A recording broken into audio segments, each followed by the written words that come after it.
Olá, minha gente, sejam todos muito bem-vindos ao nosso podcast Papo de Redação desta terça-feira, dia 19 de novembro, episódio de número 373. Quem fala com vocês é o Lucas Luquezzi, sempre de segunda a sexta-feira trazendo as principais notícias do dia aqui no Grupo Folha, sempre às 6 da tarde, né, gente?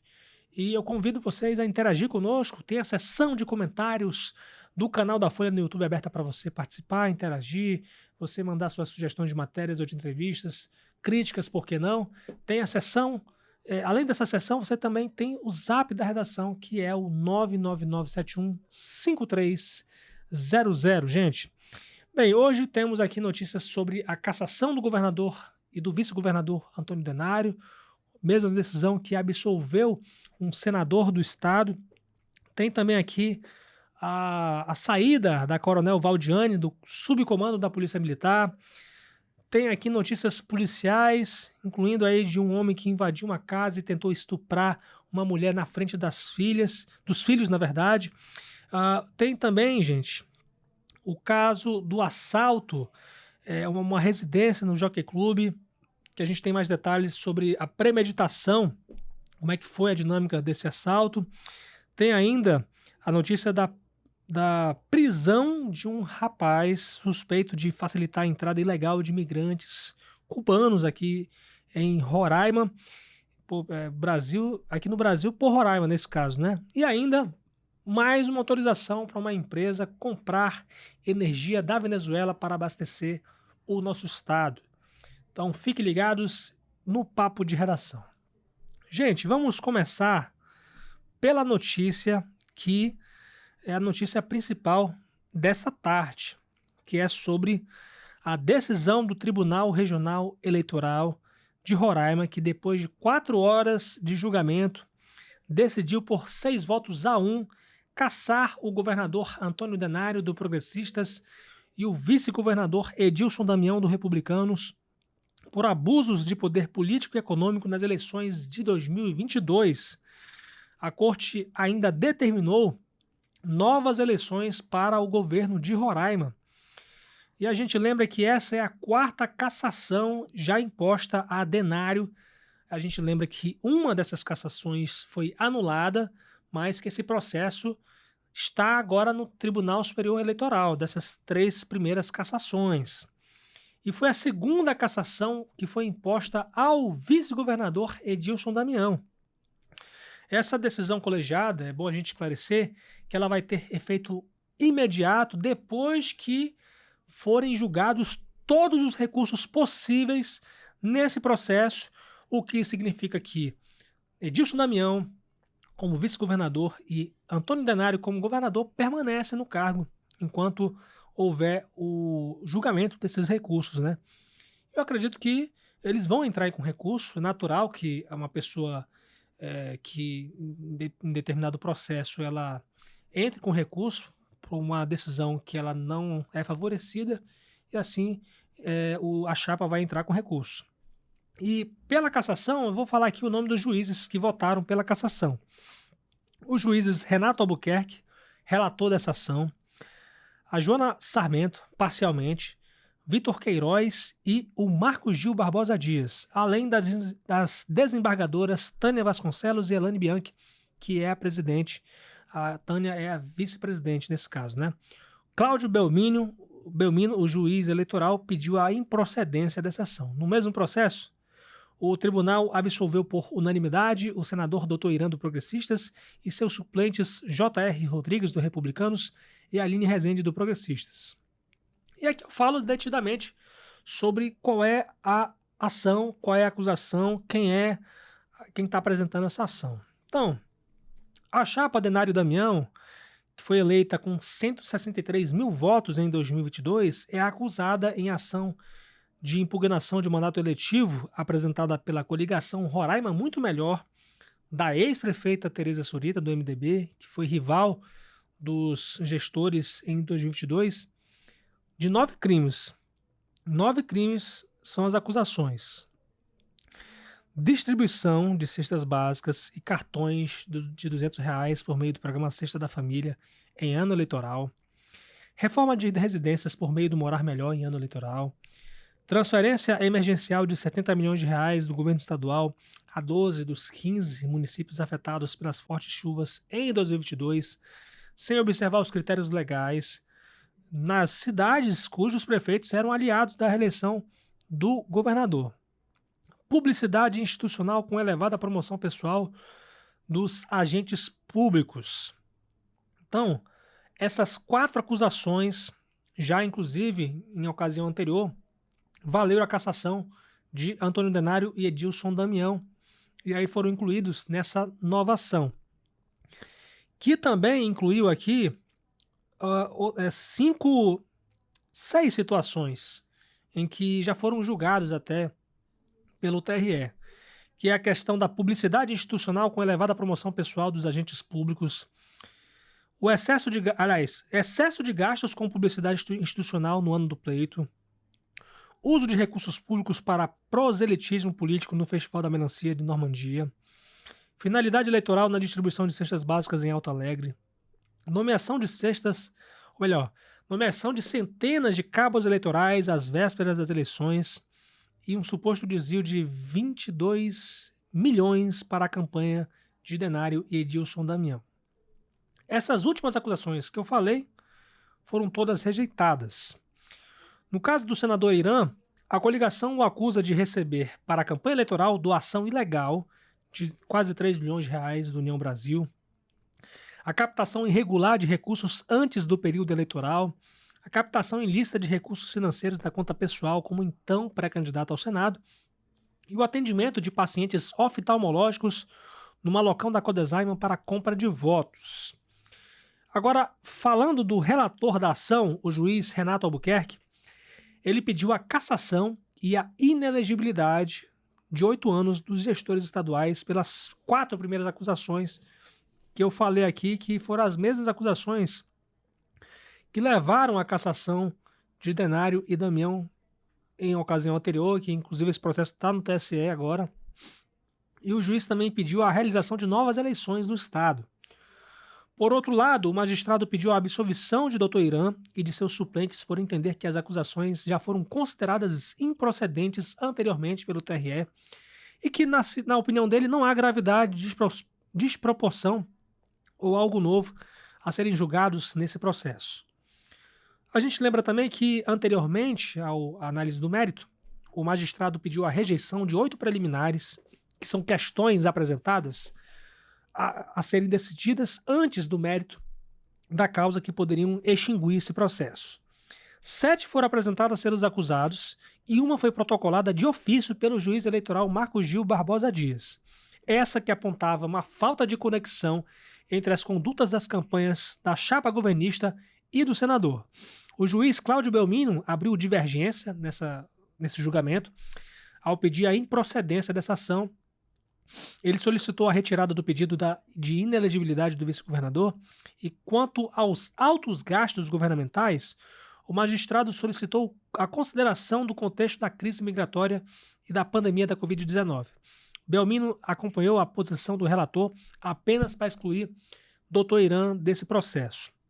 Agora, sobre a acusação, o advogado da coligação, o Valber de Moura Agra, endossou as acusações iniciais na petição que configurariam abusos de poder político e econômico. O Valber Agra, inclusive, nesse julgamento, disse o seguinte, abre aspas para ele, em nenhum momento tentou se negar os fatos, ele falando da análise do processo, né? O que houve, segundo o Valber Agra, foi um nítido estelionato eleitoral com maquiagem para dar uma verniz de legalidade. Esta mesma corte altaneira, por 3 vezes, já disse todos esses assintes. E aí, uma palavra do Agra, que também disse que Dr. Irã foi nitidamente beneficiado pelos supostos crimes eleitorais cometidos pela chapa governista. Segundo o advogado de acusação, todas essas medidas beneficiavam o senador porque a propaganda era muito clara. O senhor Irã Gonçalves era o senador do governador, segundo o advogado de acusação. Agora, quanto às falas da defesa do governador, do vice-governador e do senador Irã, e dos suplentes também, Por exemplo, o advogado do governador Francisco das Chagas Batista defendeu o arquivamento da ação ao afirmar que o TRE já julgou improcedente as acusações, por exemplo, de publicidade institucional e promoção pessoal eleitoreira. E aí, ele também pediu a improcedência, a rejeição de outras acusações, né, no decorrer desse processo, por entender que Denário não cometeu nenhum ilícito eleitoral e que as ações governamentais em 2022 foram legais. Advogado da chapa, também, Henrique Keisuke Sadamatsu, afirmou que o TRE, ao analisar os altos gastos com programas sociais do governo, precisaria considerar o contexto em que as ações foram realizadas, como a migração venezuelana e a pandemia da Covid-19. O advogado de Dr. Irã, Fernando dos Santos Batista, pediu a improcedência da ação contra o senador, ao alegar que o político já foi absolvido das duas acusações pela corte. Né? E ele fala aqui, de duas acusações pela corte, na verdade, que ele fala aqui de uma ação que foi julgada em junho de 2023 e outra que foi julgada em outubro do ano passado. O procurador do Ministério Público Eleitoral, o MPE, o Alisson Marugal, destacou que o assunto já foi exaustivamente julgado. Ele pediu a rejeição dos 7 pedidos preliminares, como o cerceamento de defesa e a violação ao princípio do contraditório, e pediu ainda que o TRE voltasse a caçar Denário e Damião pelas 4 acusações iniciais, né, em que as mesmas que levaram aí a cassação da chapa e que já estão agora sob análise do TRE, e defendeu a pena de inelegibilidade de 8 anos apenas para o governador e a realização de novas eleições no estado. Por outro lado, o procurador pediu que a corte absolvesse governador e vice-governador das outras 5 imputações por falta de provas e que o tribunal voltasse a absolver doutor Irã.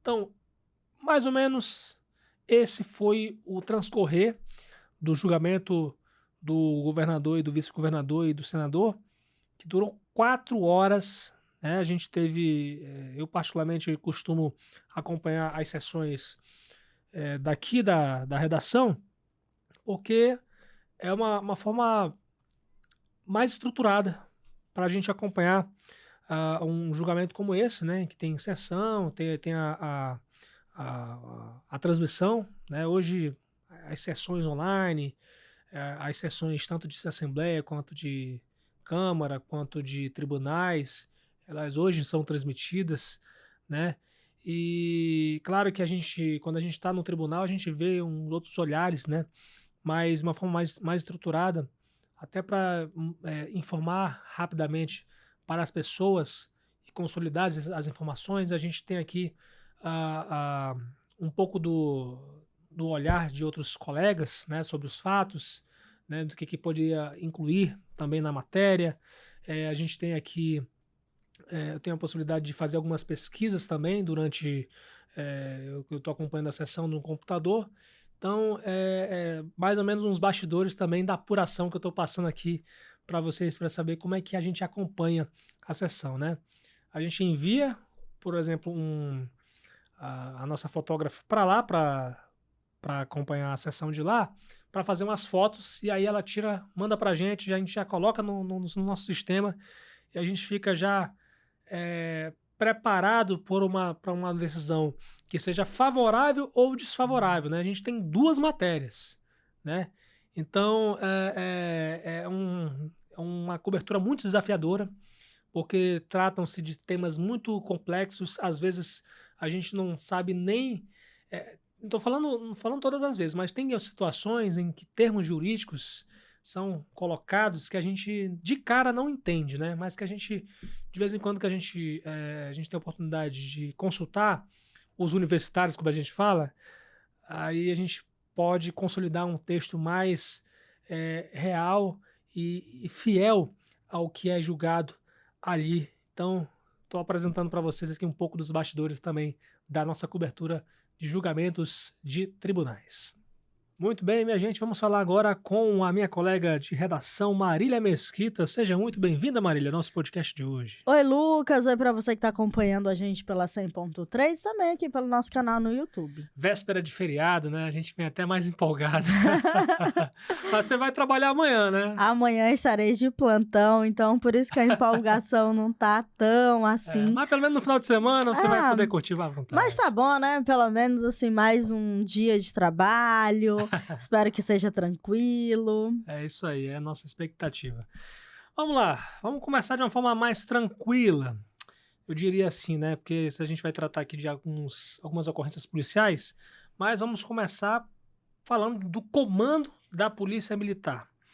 A Coronel Valdeane deixou o subcomando da Polícia Militar de Roraima. O que a gente tem de informação sobre isso, Marília? Isso mesmo, Lucas. A militar, ela se despediu nesta terça-feira, dia 19, da corporação por meio de uma mensagem em grupo de WhatsApp. E na mensagem, a Valdeane ela agradeceu a oportunidade e descreveu o período em que esteve no cargo como de desafios e aprendizagens. A Coronel Valdeane ela assumiu o cargo em 2022. E aí fontes da Folha de Boa Vista informaram que quem deve assumir o cargo de subcomandante é o atual comandante do Comando de Policiamento da Capital, CPC, o Coronel Lisboa Júnior. E aí, durante a gravação aqui do podcast, nós ainda não temos a confirmação de quem irá assumir o comando do CPC. A confirmação, né? E vamos aí acompanhar. E qualquer novidade, inclusive, eu convido vocês a acompanhar o nosso portal, folhabv.com.br, que vai ter informações mais atualizadas com certeza. Agora vamos falar da realidade fora desse subcomando, né? Que na verdade o comando da PM certamente deve estar imbuído nessa missão de proteger as pessoas. E, por exemplo, um homem invadiu uma casa e tentou estuprar a mulher na frente dos filhos, gente. Lá em São João da Baliza, a gente tem falado aqui frequentemente sobre casos de abuso sexual, estupro, e agora mais um caso, né? Só que dessa vez tentativa de estupro, né, Marília? Lucas, mais uma vez a gente falando sobre casos de estupro e dessa vez o CBM de 24 anos, ele foi preso por invadir uma residência em São João da Baliza, que fica aqui no sul de Roraima, e tentar estuprar uma mulher de 31 anos na frente dos 2 filhos dela. Esse crime aconteceu na noite dessa segunda-feira 18 e a prisão foi efetuada aí pela 6ª Companhia Independente de Policiamento de Fronteira. E aí, conforme informações obtidas pela Folha, Lucas, a vítima ela relatou à polícia que à tarde o suspeito havia aparecido em sua casa para trocar uma garrafa de água e perguntado se ela morava sozinha. E aí, à noite, por volta das 20 horas, ele retornou e invadiu a residência dela com uma faca e uma foice de cabo curto nas mãos. Ele tentou levá-la para o quarto e a assediou sexualmente, enquanto ordenava que ela não gritasse. Entretanto, tanto ela quanto os filhos gritaram por socorro, o que motivou o suspeito a desistir e fugir do local. A polícia militar foi acionada e, após diligências, o suspeito foi localizado na área externa de uma residência próxima à moradia da vítima. O suspeito tentou correr, mas foi preso por violação de domicílio, tentativa de estupro e porte ilegal de arma de fogo. Com ele foi encontrado uma mala com notebook, perfumes, carteiras de cigarro, lanterna, máquina de cortar cabelo, munições de arma de fogo e a foice relatada pela vítima, mas a faca não foi localizada. O suspeito foi apresentado na delegacia para as providências cabíveis. O cara é perigoso, né? É o que mostrou aí a ocorrência, né? Invadir uma casa, fazer uma coisa dessa absurda, tentar, na verdade, fazer uma coisa dessa absurda e logo na frente dos filhos, né? É triste essa situação, mas é uma realidade que as nossas autoridades elas precisam combater. E a gente também tem que fazer a nossa parte, por que não? Quando a gente recebe informação de que alguma pessoa está sendo abusada sexualmente, a gente tem que orientar essa pessoa a denunciar, né? Porque, infelizmente, as leis brasileiras, pelo que a gente sabe, elas dependem muito do interesse da vítima em denunciar, né, Marília? Então é uma coisa que todos nós temos que ter consciência de que a gente tem que ter a nossa função de orientar essas pessoas a denunciar, a se encorajar a denunciar, porque é uma coisa que é inaceitável. É inaceitável a gente permitir com que haja estupradores, com que haja pessoas dessa forma, agir dessa forma. Então, tem todo o nosso repúdio a esse tipo de atitude, mas que sirva de lição para que as nossas autoridades elas possam ficar atentas a esse tema tão importante, que deve ser realmente objeto de várias políticas públicas de proteção das nossas mulheres, Marília. E fica um alerta também, se alguém perguntar sobre a sua vida, se você mora sozinha, se você tem marido, que horas que você dorme, enfim, se fizer perguntas suspeitas, não responda, mente. Porque fica esse alerta. Se ele perguntou se ela morava sozinha, não tô dizendo que a culpa é da vítima, tá? Não é isso. Mas é porque a gente tem que estar sempre em alerta, ver a maldade no outro mesmo. Porque se ele perguntou se ela morava sozinha, ele tinha alguma intenção. Uhum. Então, fica um alerta também para nós, mulheres, também ter uma certa atenção e cuidado com as informações que a gente passa para outras pessoas, que a gente posta nas redes sociais também. Então, isso é para a gente ter mais atenção mesmo, porque não sabemos qual é a intenção do outro, o que ele quer dessa informação, enfim. Então, ficar esse alerta também de ter cuidado com as informações que nós compartilhamos com terceiros. Muito bem. E para completar o nosso papo de redação, mais uma notícia aqui, é sobre o assalto a uma residência no Jockey Club, em que a Polícia Civil ela divulgou mais informações a respeito desse assalto que a gente tem coberto desde o início da manhã. Foi um assalto que aconteceu ontem, mas as informações elas demoraram a chegar na nossa redação. Primeiramente, a informação que a gente recebeu é que uma quadrilha havia sido presa depois de capotar uma picape de luxo, né, depois de uma perseguição policial, que também envolveu aí perseguição por parte da GCM de Bonfim. E aí a Marília resume pra gente essa história, que final ela terminou e o que a Polícia Civil disse sobre isso, né, Marília? Isso, Lucas, foi uma loucura essa ocorrência.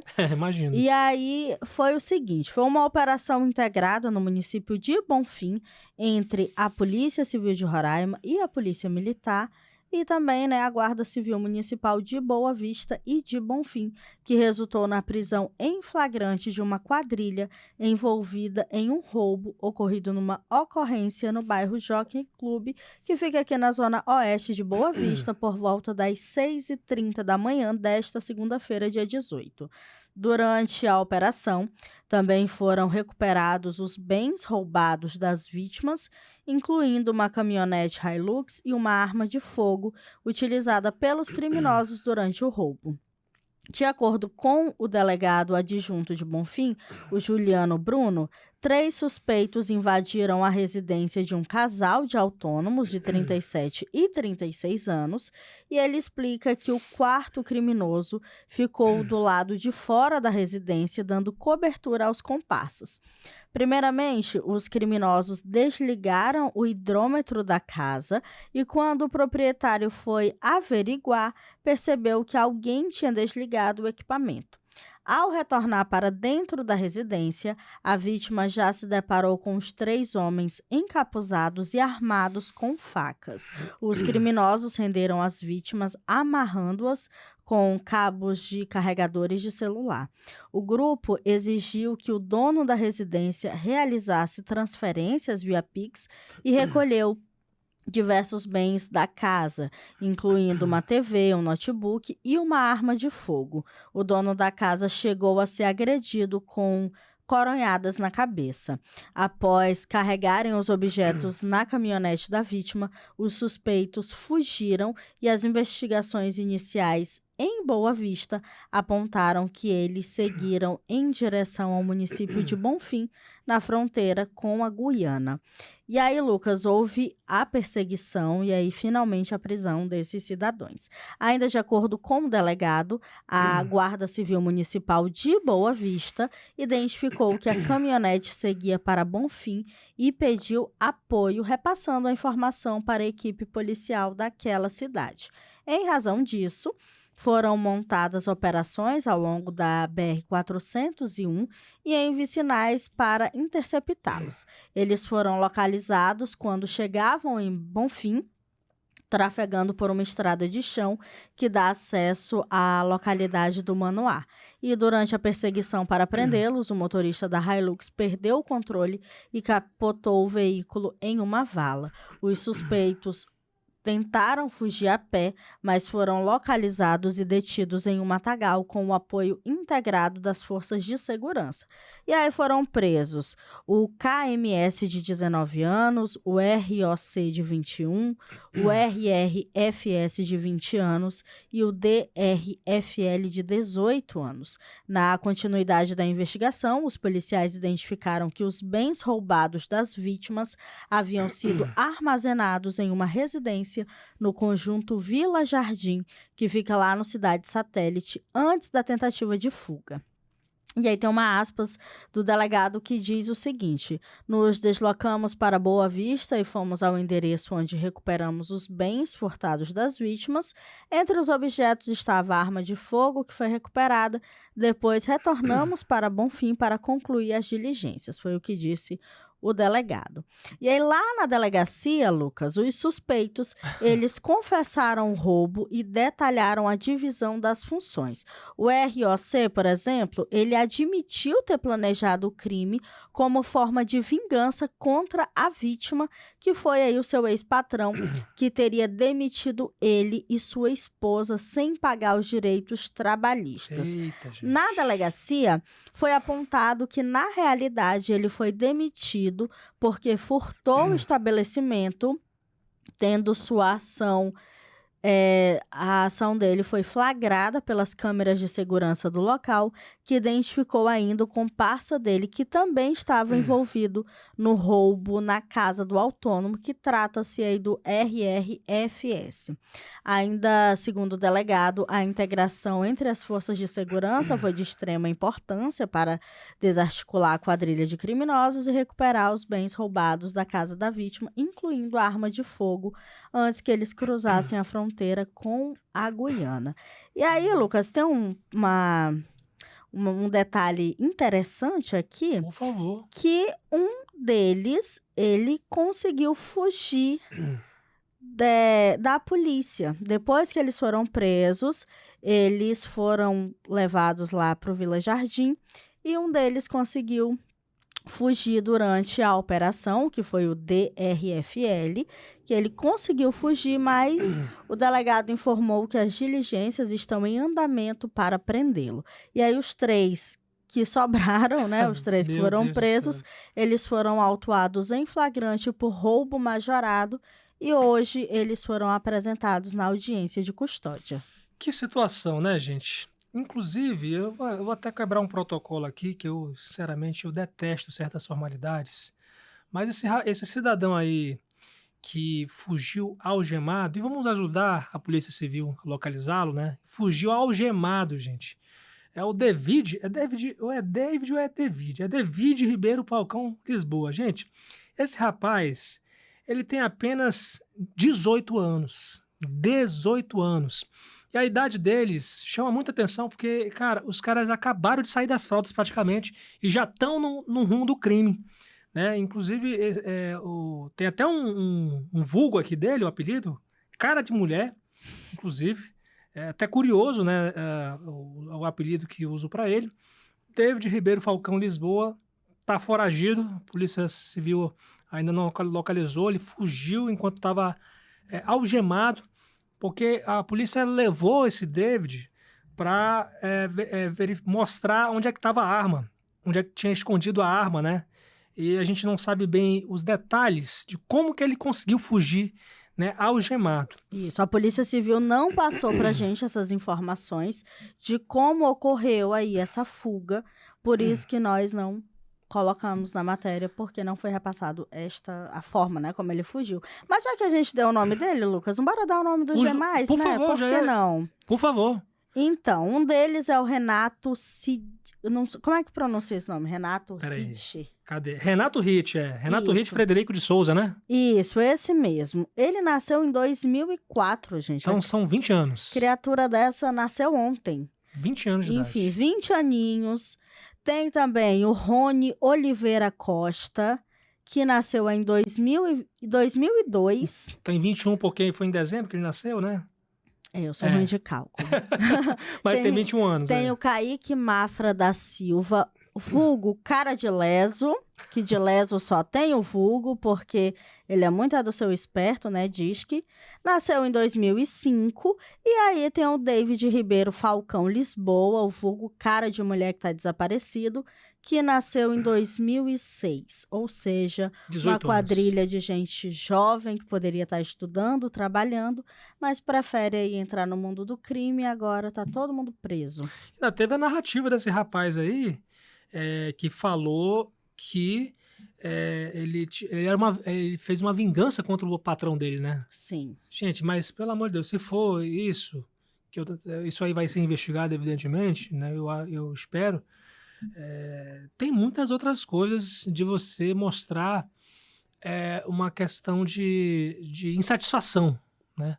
Por exemplo, eu acredito que você não precisa nem ter advogado para você entrar com uma ação trabalhista para poder conseguir direitos trabalhistas que te foram tomados, né? Agora, resolver isso da pior forma, indo para o crime, né? Roubando, né? E aí tocando terror, né? E dando trabalho para a polícia, para as nossas autoridades, é complicado, né? A situação, né, gente? E ele diz que foi demitido aí, mas a vítima disse que ele efetuou um roubo e as câmeras de segurança registraram essa ação. Enfim, então se ele foi demitido por ter cometido um roubo ou se o ex-patrão dele cometeu aí um crime trabalhista, tem as leis que amparam os trabalhadores. Existem inúmeras formas de você fazer isso sem ter que ir lá assaltar, enfim, tocar o terror.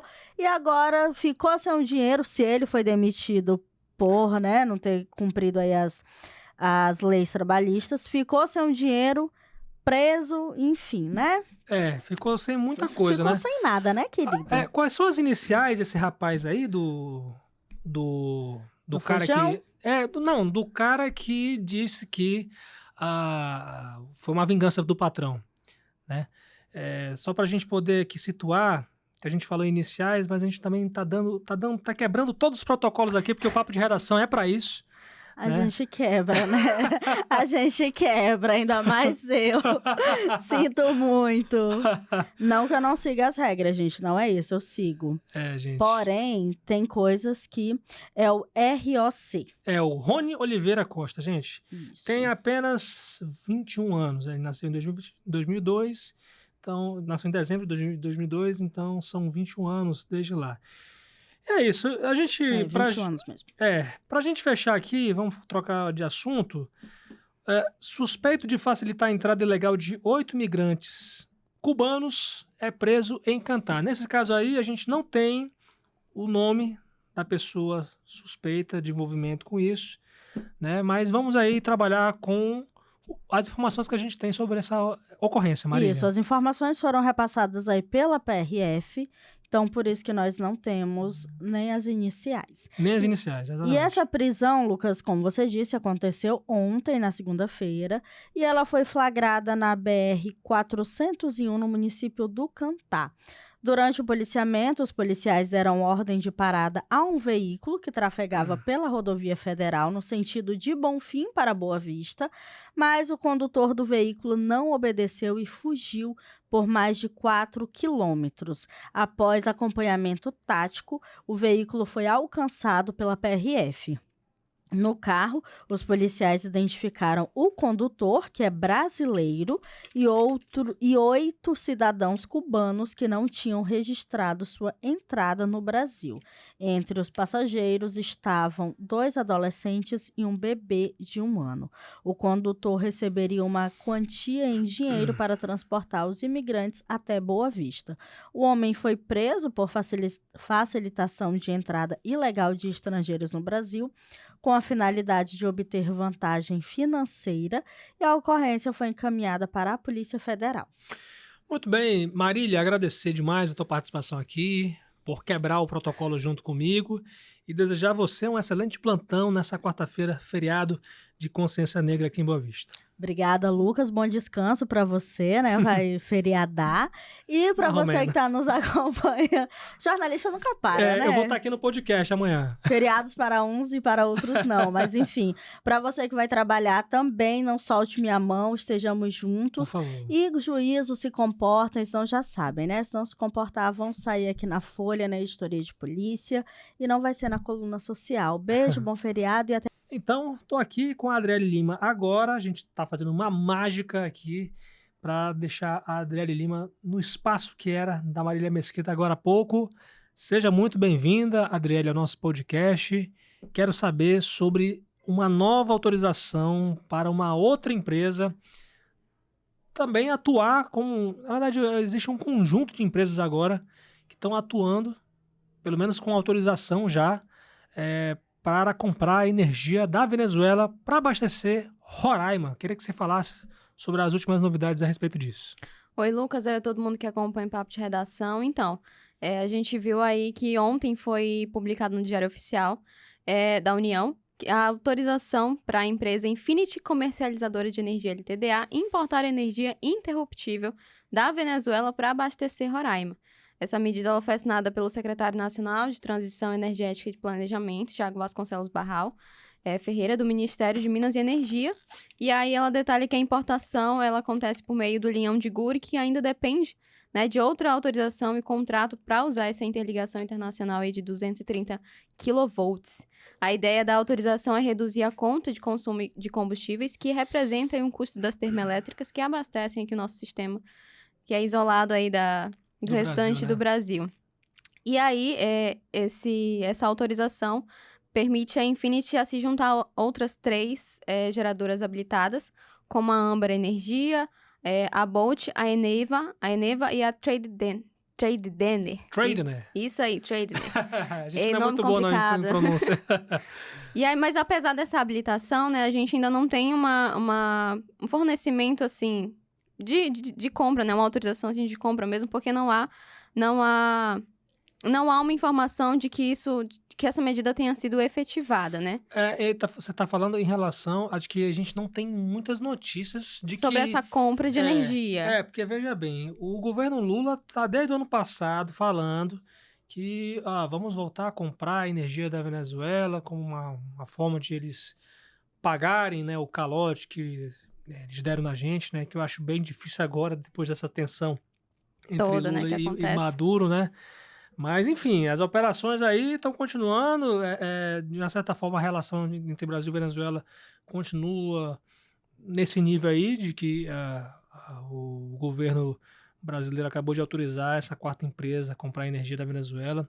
Mas o que até então a gente não tem notícias de que essa energia já está valendo, né? Sim, né, Adriele? Inclusive a última informação que a gente soube é que o linhão de Guri ele precisava passar por reparos, mas nem sobre isso, até esses reparos foram informados, acho que no meio desse ano, que esses reparos não haviam sido feitos, né? E isso era o que estava atrasando mesmo essa importação para acontecer aqui para o estado.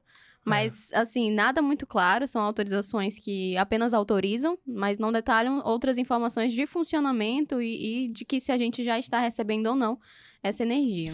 Pois é, né? Agora vai ficar mais difícil ainda, porque a ditadura do Maduro, não sei se eu diria que rompeu, porque o Brasil tem um medo danado, né? O Lula tem um medo danado de confrontar o Maduro, né? Agora que vai ficar... Mas assim, eu acho que vai ficar mais difícil agora de a gente obter informação, né? Porque até que o Lula tinha uma relação amistosa até um certo ponto, em relação a você permitir uma relação melhor, de você ter mais informações sobre o que está acontecendo na Venezuela. Enfim, vai ficar um pouco mais difícil, né, dessa vez. Mas vamos esperar com que o Leão de Tucuruí, que está em obras, né, se efetive, né, porque a gente tanto espera isso, né, Adriele? Exatamente, a gente aguarda aí ansiosamente por esse leão, né? Muitas pessoas se perguntam quando vai sair, a gente já tem uma data que a gente conhece muito bem como funcionam obras, né? Aquela previsão ali é para final de 2025, mas nada também é certo, tudo pode mudar, a gente não sabe o que pode acontecer até lá. Mas a gente aguarda ansiosamente por isso, para que a gente pare de sofrer tantas interrupções de energia como a gente sente aqui no estado, né? Porque nós somos abastecidos apenas com as termoelétricas e aí é muito poluente e a gente usa muita energia, enfim, a nossa salvação é o Leão. A gente fala disso, né? Mas a gente também tem muitas perguntas a serem respondidas. Por exemplo, será que... Claro que eu tenho certeza que o Leão ele vai resolver muita coisa, né? Vai estabelecer a segurança energética aqui em Roraima, como nunca antes, né? É o único estado que não está ligado com o sistema interligado nacional. Por exemplo, uma pergunta que seria muito importante até para a gente poder... isso entra o papo de redação. A gente podia fazer uma pauta para falar sobre... será que a conta vai aumentar? Será que a conta vai baixar? Será que vai ficar mais barato para a gente? É uma pergunta que a gente faz para a gente mesmo, né? Será que vai ser bom nesse sentido, né, André? Acompanhando aí essas questões das bandeiras tarifárias que acontecem pelo Brasil, é bem provável que a gente sinta algum impacto no bolso. Porque aí a gente vai ter que... todo mundo se pergunta, né? Quando fala, a bandeira da energia subiu para vermelho, foi para amarelo. Todo mundo se pergunta se Roraima é impactado. Não é, porque a gente não é ligado. Mas, quando a gente for ligado ao sistema interligado nacional, é bem provável que a gente sinta esses impactos das bandeiras tarifárias. Diretamente. Exatamente, nas contas de energia. Então, tem esse outro lado também. Mas aí a gente só vai saber vivendo. Só vai saber vivendo. Gente, previsão, setembro de 2025, a finalização das obras. Também há uma previsão, uma iminência de que o Leão de Tucuruí, que é o que interliga Roraima ao sistema elétrico nacional, funcione a partir do ano que vem. Então, a gente está aqui para fiscalizar, acompanhar, para ver se isso vai acontecer, uma coisa que a gente está anos e décadas esperando isso aí. Vamos ver, né, André? Aguardamos por aqui. Vamos colocar nossas expectativas positivas aí. Muito obrigado, Adriele. Um excelente final de semana para... Aliás, excelente feriado para você, né? Obrigada, Lucas. Força do costume aqui. Valeu. E assim encerramos o nosso podcast Papo de Redação desta terça-feira. Hoje é dia 19 de novembro, com os trabalhos técnicos de Fabiano Lopes, Rio Ferreira, John Hudson e Aduan Figueiredo. Eu sou Lucas Luquezzi, sempre aqui de segunda a sexta-feira, trazendo as principais notícias do dia a partir das 6 da tarde aqui no Grupo Folha, com o podcast Papo de Redação. Quero aproveitar e anunciar que amanhã temos duas entrevistas marcadas com dois vereadores eleitos. Um é o vereador Adjalma Gonçalves, do Podemos, e a outra entrevista com o vereador Manuel Neves, do Republicanos. Então já convido vocês a acompanharem, seguir esse nosso ciclo de entrevistas com os 23 vereadores eleitos. Eu espero que a gente consiga entrevistar todos, pelo menos é o nosso interesse, porque a gente fica até pressionando aí os vereadores que até o momento não demonstraram interesse algum. A gente entra em contato, mas a gente não recebe uma resposta sim ou não, né? Ou pelo menos dá uma resposta não, que a gente não vai insistir mais, né? Também a gente não vai ficar insistindo, né, gente? A gente quer aqui dar oportunidade para cada parlamentar se apresentar para as pessoas. Quem serão os parlamentares que vão representar as mais de 470 mil vidas que existem aqui em Boa Vista, capital de Roraima, que concentra 67% da população do estado de Roraima aqui nessa cidade. Então, eu acho que a população merece saber quem são os vereadores, e amanhã, vereador Adjalma Gonçalves, do Podemos, e vereador Manuel Neves, do Republicanos, aqui conosco, se der tudo certo, se Deus quiser. Gente, eu quero aproveitar e também incentivar vocês a seguir as nossas redes sociais. A Folha BV está no Instagram, no Facebook, no X, no YouTube. Rádio Folha BV no Instagram, Folha FM 100.3 no Facebook e no YouTube. E eu tô lá no Instagram como Lucas Lucchesi. Tem o nosso zap da redação para você enviar sugestões de matérias ou de entrevistas, 999715300. Tem a seção de comentários aí do canal da Folha para você comentar aqui embaixo, né, do nosso vídeo. E a gente volta amanhã às 6 da tarde, no feriadão da Consciência Negra, se Deus quiser. Até lá, gente.